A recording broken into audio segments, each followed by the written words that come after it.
Bismillahirrahmanirrahim. Assalamualaikum warahmatullahi wabarakatuh. Selamat pagi anak sholih-sholihah. Bertemu kembali di rumah belajar kelas 4D Min 1 Kebumen. Bagaimana kabar kalian semua? Sehat?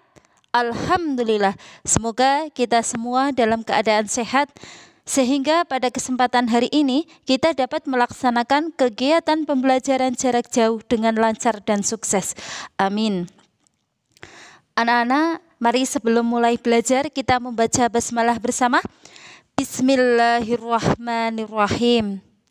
Pada hari ini kita akan belajar gagasan pokok dan gagasan pendukung dalam bentuk diagram. Kemudian belajar cara menghasilkan bunyi benda dan belajar keragaman agama di Indonesia. Dalam pembelajaran ini diharapkan siswa mampu mengidentifikasi gagasan pokok dan gagasan pendukung setiap paragraf dari teks tulis dengan mandiri. Kemudian, siswa mampu menjelaskan proses terjadinya dari sumber bunyi hingga ke indera pendengaran dengan runtut.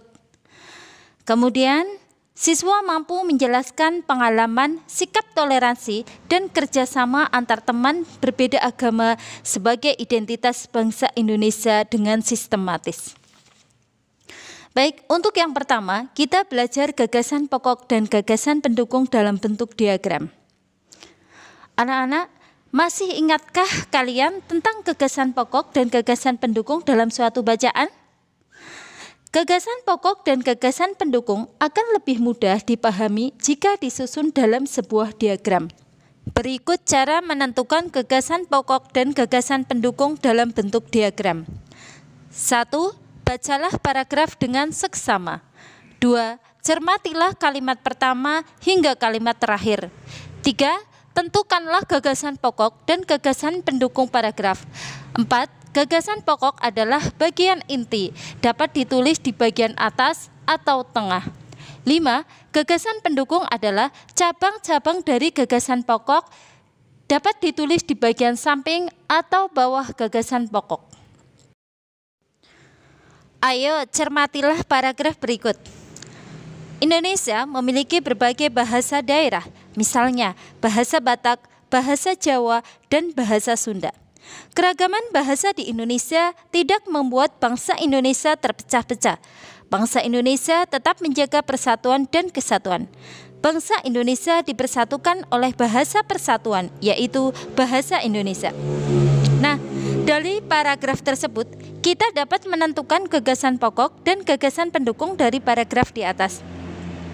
Gagasan pokok terdapat pada kalimat pertama, sedangkan gagasan pendukung terdapat pada kalimat kedua sampai keempat. Anak-anak, silahkan perhatikan contoh gagasan pokok dan gagasan pendukung dalam bentuk diagram. Anak-anak, bagaimana kalian paham? Semoga kalian paham.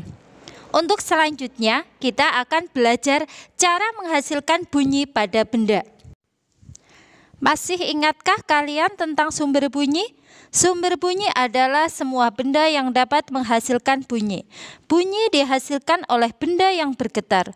Contoh sumber bunyi antara lain alat musik. Contoh, senar gitar dapat berbunyi ketika dipetik. Kemudian, pita suara kita bergetar ketika berbicara. Perhatikan gambar berikut ini. Gambar tersebut adalah alat musik biola. Senar biola yang digesek menghasilkan bunyi. Bunyi dihasilkan dari senar yang bergetar. Ini adalah alat musik marakas. Marakas yang digoyangkan akan menghasilkan bunyi. Butiran dalam marakas saling bertumbukan sehingga menghasilkan bunyi. Selanjutnya ini adalah alat musik gendang. Saat dipukul, kulit gendang akan bergetar dan menghasilkan bunyi.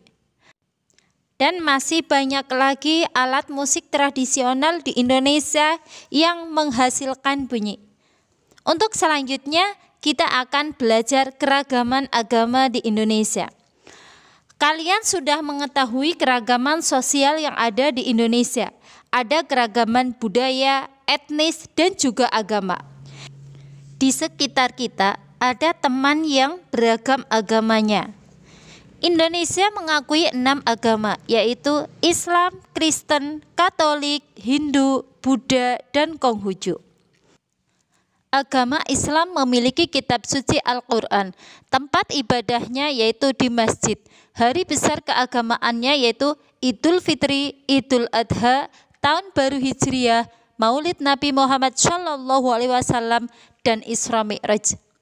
Agama Kristen, kitab sucinya adalah Alkitab, tempat ibadahnya gereja, hari besar keagamaannya yaitu hari Natal, hari Jumat Agung, hari Paskah, dan kenaikan Isa Al-Masih.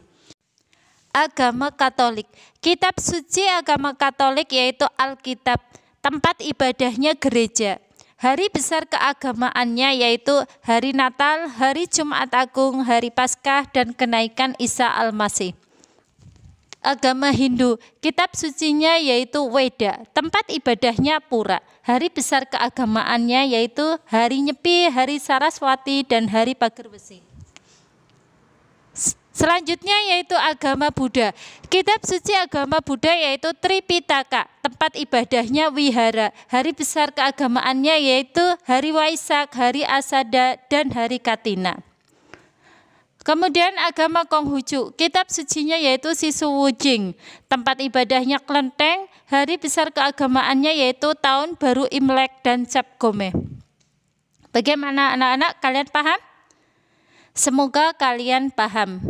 Demikian pembelajaran hari ini. Atas perhatiannya diucapkan terima kasih. Wassalamualaikum warahmatullahi wabarakatuh.